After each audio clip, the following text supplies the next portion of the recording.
Welcome. It is 11:12 p.m. Eastern Standard Time, July the 22nd, 2025, and we're going to talk about that Mortal Kombat reference in a few minutes. I'm still a little bit in shock and disbelief that Tszyu got manhandled and beat down the way that he did by Sebastian Fundora on the undercard of Manny Pacquiao versus Mario Barrios. I enjoyed the card, but we'll talk about that a little later on. Tszyu now 25-3 with 18 KOs. He has lost 3 fights in the last 16 months. 2 of them brutally. 1 of them by Pacman Murtazaliev and 2 by Fundora. The first fight, there's some questions around that, but the second fight, he got beat down. And now the question is, where does Tszyu go from here? Or did Sebastian Fundora take the soul taker's soul? So, Big G, I'm going to let you start it off because I'm still a little, I just can't believe it went down like that. Not that he lost, but that he got beat that bad and he quit. Absolutely. I mean, I'm still in shock myself because if you look back, Tim has said many times he's a throwback fighter, he's old school, Outdoor in that ring. He's prepared to die in the ring, all that bullshit. I can't stand when boxers say that. I mean, God, it makes them sound like you're a fucking idiot. You're prepared to die in the ring, you're a fucking moron. Exactly. I thought the same thing when fighters say that, where they say they're going to kill other fighter and all that. It's like, really, for what? Really? You want to die in the ring, just to hell with your family, your friends. You just said, So a lot of times when fighters say it, obviously Tszyu showed us that he didn't mean it.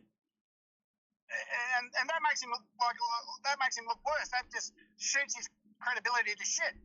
So, say shit like that. I mean, no one should be prepared to die on the job. Not even soldiers. Mm-hmm. We go after war. We don't want to fucking die. Yeah. We're prepared to do it, but we don't like the idea of it. I mean, that's just. I'm prepared to die in the ring. Well, you're a fucking idiot. So here we are now. 3 days later, pretty much. Do you think that he has something left? Like, what do you think his next step should be? If he wants to continue, he needs to change his team, his trainer, not Glenn Jennings, because he's a great manager, not his doctor, but he needs to change his trainer. I think Igor has taken him as far as he could go, and probably he's stuck with him for more than couple of more fights than they should have, because people were calling for change of team after the first Fundora fight, but now people are screaming it because they come up with the same plan every time. Walk forward, pressure fighter, take a few punches, and then you'll get your hits in. It's like, well, Tim doesn't have the punch resistance to do that anymore. And I've been saying the whole time that Tim is not as good as what he thinks he is. Right, and people have drunk the Kool-Aid, as you say. Yeah, I took a big sip. It was I kept turning it down, and then what was it? When did I turn? I think it was the Tony Harrison fight. Nah, bullshit. It was the Takashi Inoue fight. It was that fight? Okay, all right. Well, then listen. Yeah, I turned. Yeah. Damn, I was around for a while. That was damn near 10 fights ago.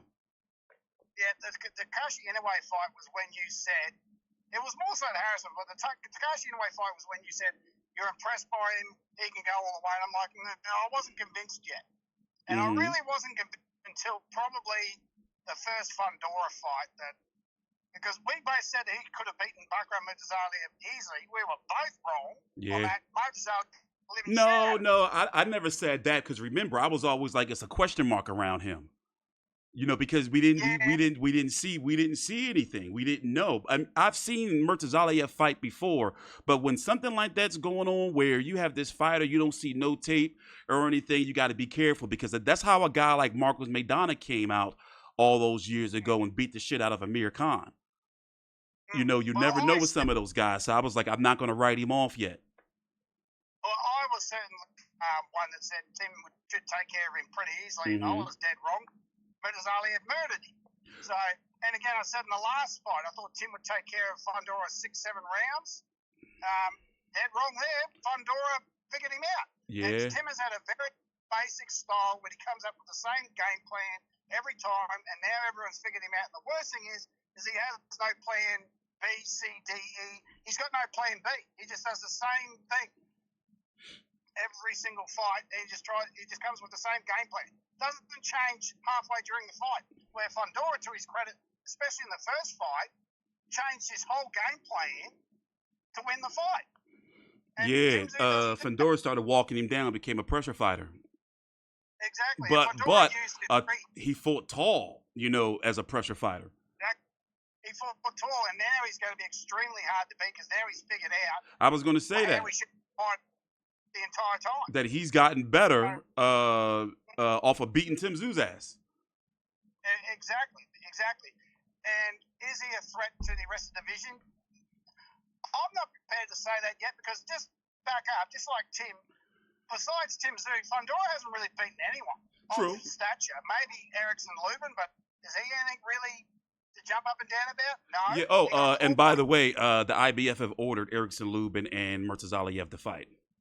Good. So, but I mean, he got caught by Brian Mendoza, so he can be beaten, he can be knocked out. So while I can't go off Fundora beating Tszyu to say that he's the best in the division because he hasn't beaten anyone else. No, well, he's pretty scary fighting the way he's fighting, especially now that he's figured out, because you had a long-standing issue with his height and how he was, not using it. Well, now he's using it. He's standing straight up, jabbing. Exactly. He's up there now. He's fighting as a 6'5" fighter, not a 5'7" fighter. So now he's going to be very difficult to beat. But the one thing Tim did was what most shorter fighters do when they fight a taller guy is he tried to take his head off every single punch. He didn't go out of the body enough. It was right there. Fundora's got a massive torso. You could crack his ribs in for days. And I remember watching the fight, I was thinking, why won't Tim go to the body? It's right there. He's swinging those wild hooks and those overhands and missing wide sometimes. Exactly. And Tim, earlier in his career, was a notorious body shot, a great body puncher. Yeah. But then again, you got to remember that most of who Tim defeated were domestic level guys and a bunch of blown up welterweights. And people are finally realizing that what I've been saying all these years was true. He was never as good as what everyone thought he was. Everyone drunk the Kool-Aid and believed the smoke that the media was blowing up everyone's ass. I never did. I was always, no, he's not as good as everyone thinks he is. And now everyone's realised, he's not really that good. It's like, well, no shit, I've been saying for 3 fucking years he's not that good. So, and everyone now is realising that I was right all along. So, but anyway, where does he go from here? He needs a complete change of team. So he cannot take. I'd probably say go over to the States and find a trainer over there. Maybe that'll help him. Or listen to this. What if? Okay, because Fundora is still a relatively big guy. I mean, he is a big guy. But what if Tszyu goes on this rebuilding path for 3 fights, and he stays at 154 and just waits for Fundora to move up, or does he go directly to 160? No, he should go directly to 160, have a couple of fights, and hopefully get a fight with that. What's that WBC champion's name? Carlos Adames. Because Genovac would murder him. Yeah. So, and there was one time when we thought Tim could beat Genovac. Yeah, no. Genovac would annihilate him. Here is something. You got Aries Landy Lara who's still out there, and Aries Landy Lara is under the PBC banner. He's the WBA champion. He can start trying to go that route. Well, Tim's safety net is that it can always fight Sarafa, but I don't think that fight has any shine on it now. Well, it can have the shine of a Tszyu comeback fight in Australia, to start building his name back up. Yeah, true. But I don't know. I mean, there's many options for Tim to do, and he could just pull the pin and retire because if he's got nothing left. He said he's not retiring on his Instagram post. Okay, righto. Well, he's talking. He was talking. In fact, let me play this clip. I guess you didn't hear it. Let me. It's only about a minute long. But yeah, he's not talking about retiring. He's talking about sticking around and getting better and believe and that you can do it and everything. Here, let me play this clip. But when I first started the sport, what I said was I wanted to go to the very, very top, and I didn't mind crashing or burning on the way up. Sitting here now, we did crash and burn, but we still move forward. Some things go your way, some things don't. What happened last weekend, it didn't go my way, but we still move forward. Sometimes it's who you become in the pursuit of greatness rather than the result itself. And sitting here now, I'm proud to say that I've become a different person on my pursuit of greatness. And to anyone watching, no matter what you do, always find the goal of becoming someone different, of becoming motivated. And it's never going to be easy. It's never going to be easy, but it will all pay off. Appreciate everyone's support. Sorry I couldn't get the victory. He was just a better man, and I'll have to accept that, even though it's hard. But I gave him my all, and yeah, we move on. The goal doesn't change. What'd you think about that? Well, what a great attitude to have. I mean, that is professional, acknowledging that he didn't get the job done. And who the fuck does he need to apologise to? He doesn't need to apologise to anybody. Yeah. He's like, he doesn't need to. He goes, oh, let the fans down. Bullshit. Well, no, well, think about it, because then you'll be kind of contradicting yourself, because he did quit. We can't, that did happen. That was a thing. I mean, yeah, that's a massive thing, and Australians hate quitters, but you can see in his demeanour that he knows things need to change drastically. I hear it. You can see it. And if you see the video, you can tell he's thinking like, damn, like I got to change some things up. Yeah, well, anyone will tell you the first thing with resolving a problem is acknowledging that you have one. Yeah. And you can clearly see that Tim knows he has got a few issues that he desperately needs to change. Otherwise, he's just going to continue to get the living biscuit down. Yeah, well, it's been like that throughout history, that an ass whooping will do that to you, to anybody. Make you start reflecting and thinking about shit. Well, I think he should have changed things up after the Pacman fight. But I mean, this is not one. This is two bad ass whoopings. Yeah. So yeah. If he doesn't change things drastically and goes in there with the same game plan as he always does. That's two brutal beatings. That's two brutal beatings in what? 9 months. And the question is that you have to question, does he have it in him anymore? Because it's one thing to say, it's another thing to do it. And especially when you get in there and get hit one time, fighters are fighters.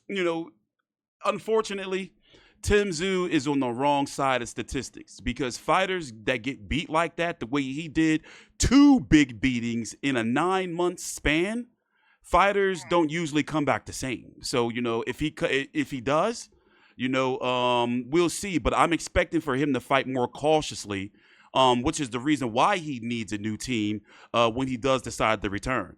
Because I want to see what's going to happen when he gets hit. We already saw what happened when he thought he got cut against Pacman and how that affected him, where he just went to grab his head. Yeah, I mean, it's, as I said, once the fighter's spirit is broken, it's very hard to put it back together. So he needs to, right? As you said, he needs to probably take a year off, right, and evaluate whether he wants to do this. Because here's the other thing that a lot of people don't remember, or don't acknowledge, or don't even know. He's made a shitload of money over the last, few fights. He's earned anywhere between $8 to $16 million. He's getting paid anywhere between $1 to $2 million per fight, and that's all pay-per-view revenue. He's generating anywhere between 75 to 100,000 pay-per-view buys per fight. Yeah, that's generating between $5 to $7 million per fight. He's getting 5% of that. That's anywhere between $250,000 to $400,000 per fight. Yeah, yeah, he's got some money, and he's definitely not a flashy, fancy dude. Exactly, he's got a lot of money. You'll see him walking down the street, wouldn't even know he was a millionaire. Exactly. So, you know, he's got a lot of money. He's 30 years old now. He's just got himself married. As I said in the last video, once circumstances change outside the ring, they change inside the ring. Because when you've got a wife and you've got kids and you've got this, that, and the other, and you're worried about, you know, if I take too many shots, can I actually, all this other stuff that, you know, all professionals think of, it goes to the point where, well, maybe I don't want to do this no more. And I think Tim had the mentality the other day, is like, well, he threw everything he could at Fundora, and Fundora didn't even move. Yeah. Well, maybe, because I've always questioned his power. People said, oh, his power is fine. I always questioned it, especially against the Inouye fight. That's where I knew, hang on a second, because think about it, who's the only people that he knocked out clean? Blown up welterweights. He never knocked anyone 154. Carlos Ocampo was a well-known, well-established 147-pounder. He was at 154 for a while, but he was at 147 at one point in time. Let's see who else. Stevie Spark, he knocked out. Those was, and you know, depending on how you look at view, Tony Harrison, he stopped him. Bowen Morgan knocked him out. Jeff Horn knocked him out. Blown up welterweight. You know, what about Brubaker? Jack Brubaker was a blown up welterweight. Okay, well then there you go. That's it. Those are his last knockouts in 2019. So yeah, he's only knocked out smaller guys. I didn't put that together until now.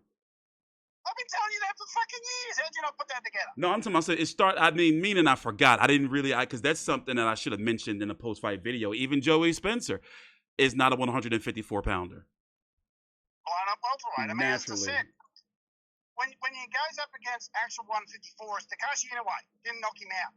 Terrell Goucher knocked him on his ass. Yeah, he got up and beat the shit out of him for the next 10 rounds, but didn't knock him out.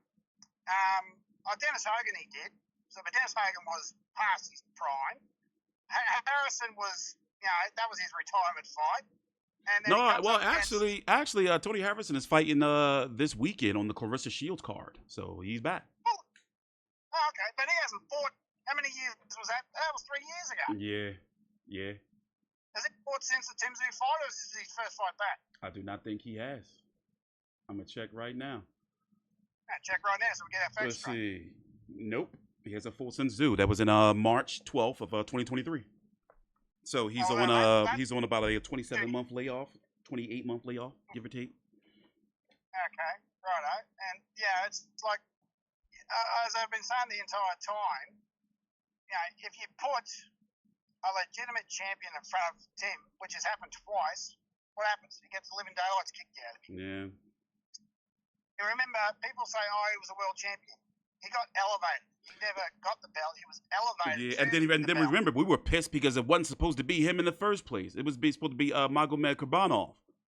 Exactly. But they screwed that guy over. And remember, we read the notice from the WBO, and it was because of his name. And poor old Magomed, who kicked the piss out of him, and he hasn't been heard of since. I forgot who.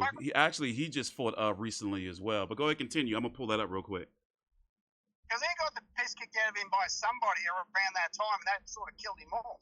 Who beat him up? No, I know. Was that before the Liam Smith fight or after? No, I think it was before. No, it wasn't Liam Smith that beat. No, Israel Madrimov. It was Israel Madrimov that beat him up after that. Madrimov kicked the shit out of him. Yeah. Didn't he knock him out in like round 9 or something? 5. 5, yeah. And Madrimov leveled him too. Kicked him. Yeah. And there's another one that Tim wouldn't beat, Madrimov. Even though Madrimov's only got 11 fights in his name. So, against the top tier talent at 154, I don't think Tim can beat any of them. So, yeah, that was on that Joshua Ngannou card. Yeah, he needs to move up to middleweight because there's nothing going on. Middleweight besides Genovac is a pretty weak division. It is. I'm looking at the rankings right now. Because there's Boots is moving up. There's Buckram. There's Virgil Ortiz is up there as well. It's tough for him at 154. He needs to get out of there. Yeah, he's not going to get another shot at 154. Unless he starts beating all those guys, and by the time he beats all those guys, he'll be in his early to mid-30s. He'll be probably 33, 34. Yeah, Good night. Terrence Crawford is no longer the WBO anything, by the way. That belt is officially vacant because Terrence Crawford has now been installed as Canelo's mandatory because of his super champion status. So for those who don't know, when you're a WBO champion, if you move up, you automatically become the mandatory. But the WBO is one of the only organizations, I believe you can do it with, I know you can do it with the WBC and the WBA because Mayweather versus Maidana 2 was for 2 divisions. So the WBO, you can't be a champion in 2 divisions, unlike the other sanctioning bodies. So, when you're the super champion, because you were the champion in the division, you're allowed to move up and you become the automatic mandatory. So in this case, Crawford was able to become the automatic WBO mandatory for Canelo. Yeah, but normally it's only 1 division. Crawford's jumping like 2. Yeah. I think this is the first time they did this, but I just know you can't be 2 division holding 2 belts in 2 divisions. But yeah, but I guess it just applies to any division. Where if you move up or move down, you become the mandatory. So, and the point I'm trying to make is the WBO route is pretty open with Xander Zayas fighting Jorge Garcia Perez this weekend. This weekend. It's supposed to be Top Rank on ESPN's last show, by the way. They're looking, their TV deal is up, and they're looking for a new one. We don't know where they're going, so that's going to be big news. But I don't know how Xander Zayas, I'm still on the fence with him, but yeah, I'm trying to think. Yeah, I can't see another title shot at 154, and then what he would have to go through to get there would probably be difficult. So I think this is his best bet to move up to 160. Exactly. We're moving up to 160, going after Carlos Adonis or Indus Larry Lara. Will fight 1 or 2 guys beforehand. I really think a change of team is necessary because, everyone's been calling for that, and I think Igor has taken him as far as he can take him. And that happens with trainers. Trainers, they can get you off at the domestic level, but when you go to world, that's a whole different animal. We've seen that happen a lot of times, especially with father-son duos, where a lot of times they end up having issues because the father, who ended up training them, throughout their life, they can't teach them any the world level stuff. It's like being a high schooler going to college. Exactly. The high school coach trying to teach the NFL or something. It's not the same. Exactly. I really think that Tim does need to change his team. Even if he brings in, he keeps the team but brings in a new lead. Yeah, a new lead trainer. Yeah, exactly. He needs someone else from a different perspective who's got years of experience to lead him into the fight. On the world level. I mean, if he can grab Johnny Lewis, great, because Johnny Lewis trained his father. But then again, Johnny Lewis is in his 80s, and does Johnny Lewis want to do that at the world level at his age? I mean, what other trainer in Australia would take on Tim? I mean, I don't know if Glenn Rushton would do it. There's Graham Shaw, who used to train Daniel Gill. I don't know if he's still around. There's a lot of decent trainers in Australia, but I wonder if he's got a house over here. I don't know. I heard that he did sell everything up to come over to the States. Okay. Yeah, because he was talking about that. I think that maybe if he wants to save his career, I think that might be the way to go, to come over here and get that good sparring, and work his way back. I think the move to the States, and another question, was he a lifelong boxer? Did he start as a kid? Like, I'm talking about a child. No, I don't think I think his father, I think he did have an amateur record, but he only had like about 30, 40 fights as an amateur. Okay, because I was trying to figure out, if he's one of those type of fighters where, that's all he ever knew was boxing. Like, he's been in the gym and fighting since he was 9, 10, 11 years old. Or did he come in when he was a teenager? I think he came in when he was a teenager. Okay. I'm not 100% sure on that. But I did want to bring up one thing. Did you see the tweet that Turki Alalshikh put up about him? Yeah. Turkey sunk the boots into him. But then again, who gets asked what he thinks? I mean, he'll never appear on a Riyadh season card. He'll be a good sparring partner. It'll be like, well, I remember Tim Tszyu said some things about him. I don't remember exactly what. I remember that though. Yeah, remember Tszyu saying he wasn't interested in working with, but that's fair enough. Yeah, so, yeah. I mean, Turkey says he won't appear on a Rio card. I'd be like, well, so? Yeah. That's all I'd say. Yeah, Turkey needs to stay away from stuff like that. You know, he's been getting a little too comfortable out there, and it's like, all right, man, you know, just finance the fights. You know, I don't like when people speak down on boxers like that, especially when you work in the business. You know, Tszyu may have not just because he's not working for you or working with you. It's like, look, you got knocked out. See, you should have been over here. Nah, I mean that's pretty bad. I mean, Turkey's never bloody laced a glove in his fucking life. So yeah. Why would you take anything he says bloody as gospel anyway? Yeah. Like, whatever, mate. And it's not even his money, so who the fuck cares what he says? Yeah. So exactly, don't take it as he. Well, closing thoughts. Well, I'm gonna tell you what I think Tim needs to do. I think, see, in this day and age of boxing and sports overall, 30 is not old. Now, if this was maybe 10, 15 years ago, 30, you already know they were in boxing. They were trying to kick you out the door. You know, so I think a year would do good for him. And then, you know, he come back with a 3-fight year of lower level competition, build up his confidence. And then let's say by the time he's 30 now. Let's say by the time he's on his way to 33, start working his way to a title shot. I think he needs a complete revamp and a complete overhaul and reinvent himself completely. Mm-hmm. That's what he, because whatever he's been doing has not been working for him. I mean, yeah, he'll get away with it on the domestic level by fighting C and D grade fighters. Yeah. But the second you put him up against those upper echelon guys, and as I've been saying for 3-4 years now, he just can't cut it. Yeah. And complete revamp if he wants to continue to cut it at that level. So I wish him the best. I hope he gets in there. If he retires, great. He's made a shitload of money. Enjoy his life with his wife, have some kids, and friggin' kick back and relax. I know I would if I had $15 million. I'd be doing fuck all. Yeah, but you know, people like him, and like he don't seem like he has anything else but boxing. I mean, he's got his money and his family, yeah. And that's why I asked if he was a fighter his whole entire life. Pretty much, but not like brother's name Nikita. Nikita went and got an architect degree for 6 years. So Nikita's not passionate as Tim is, but he's been around his entire life. But when did he actually start boxing? Maybe teens, 13, 14. Yeah, because it looks like to me he eats, sleep, like he just lives boxing. That's what it looks like to me. He's been doing that ever since he turned pro. Live, eat, and breathe boxing. That's what he does. Mm. But he's one of those few people. And someone asked the question, how many boxers in Australia are actual professionals? That's all they do. You can count them on one hand. Yeah. Because even these professional guys, some of them are part-time labourers on job sites. Other guys are delivery drivers. Other guys run gyms. Yeah.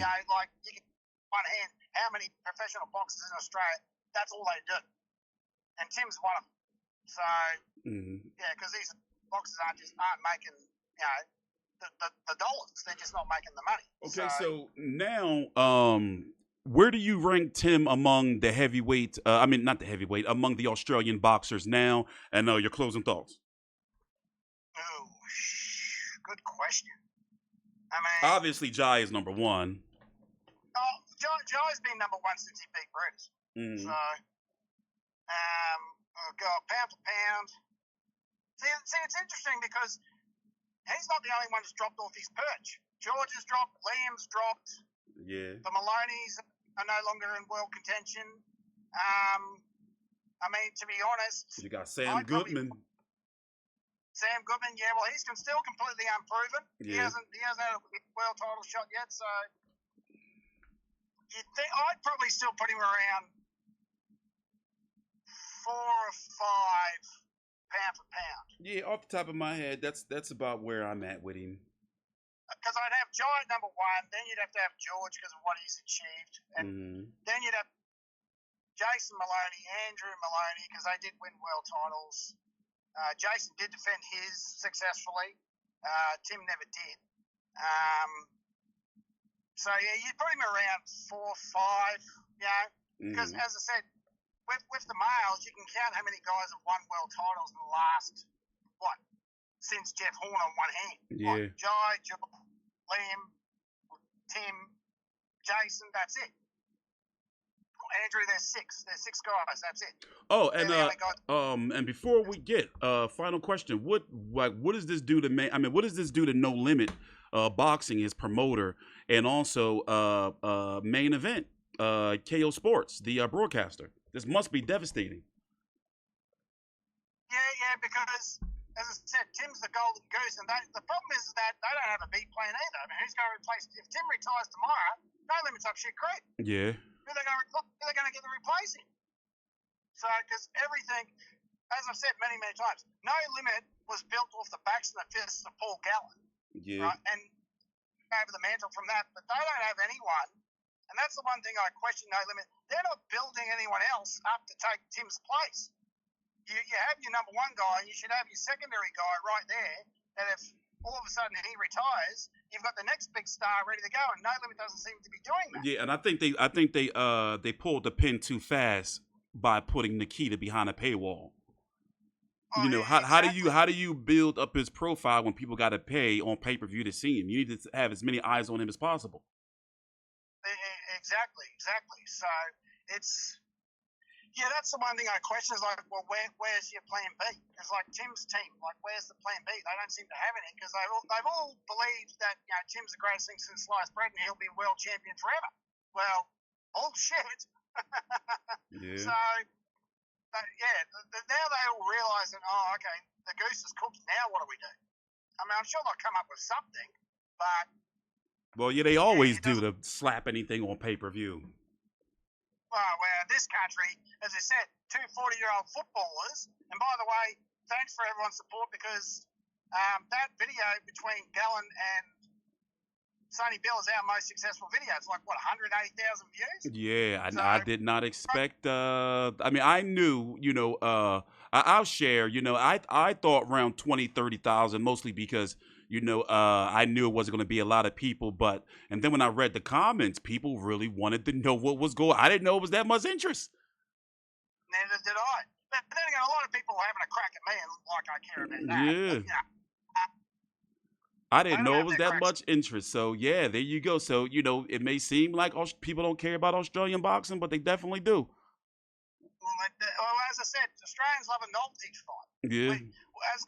We'll watch two kangaroos kick the shit out of each other if you give us half a chance. Yeah. So,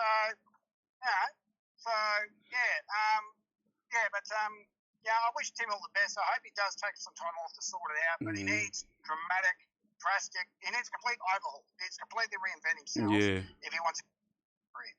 And also, if he wants to box healthy, because that's a lot of damage in a 9-month span. Exactly. That's a lot of head trauma that's head trauma. He wasn't getting body beat. He was getting put down from headshots. Exactly. Well, not only that, but you got liver tissue, kidney tissue, all those other vital organs that take a beating. So, you're right.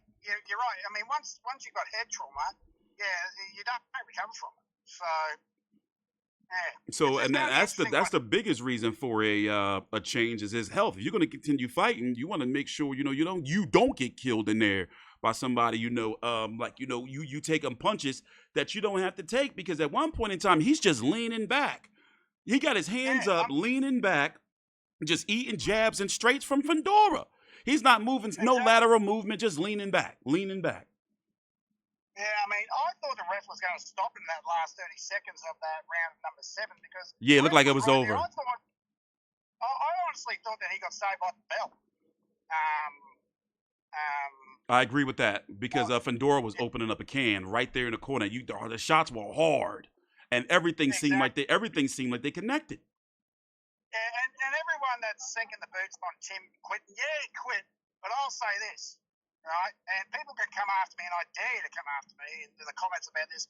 You're better off being a living coward than a dead hero. Yeah. So think about that. I mean, he's better off quitting. What's the old saying? Those who fight and run away live to fight another day. Yeah, and it's always the cowards that live to tell a story. well, I wouldn't say cowards, but it's a smart guy. I wouldn't say coward. I'd say. No, I'm talking about the guy saying. I'm talking about the saying, though. Yeah, exactly. I mean, it's like it's always better to be a living non-hero than a dead hero, because a dead hero is no good to anyone. Yeah. So think about that. Well, with that being said, we're gonna see what Tszyu does next. But with No Limit and with the state that they're in, I won't be surprised if they try to put pressure on Tszyu to be back out there by, like, I don't know, the end of the year. But I'm hoping that he takes a year off, works on his body, changes his team, gets adjusted to that team, and then start making a run at 160 pounds, and start working his way up from there, because he is young. So next up, we're going to be following what's going to be going on with our man Sam Goodman, who's going to be taking on Nick Ball. That's going to be on the undercard of Dylan White and Moses Atama. And who knows? What, 3 weeks? Let me check real quick. Coming back August 20th. What you say? Nikita's coming back on August 20th as refs, apparently. Okay, yep. It's on the 16th of August. So about 3 weeks. Sam Goodman is going to be getting the WBA title shot. So is Sam Goodman the guy? Remember, he was supposed to fight in Noye and had the freak accident of getting cut in camp twice. So is he finally going to be the one? I mean, is he finally going to capture a title? And is he going to be the next breakout Australian star? We will see. What'd you say? Well, I'll say I hope so, because No Limit needs someone to have the title. Yeah. So with that being said, thanks for watching. Please subscribe. Take your time out. Like the video. Follow me on Twitter at T Street Controversy and Big J at Old Mate Big J. See you guys later.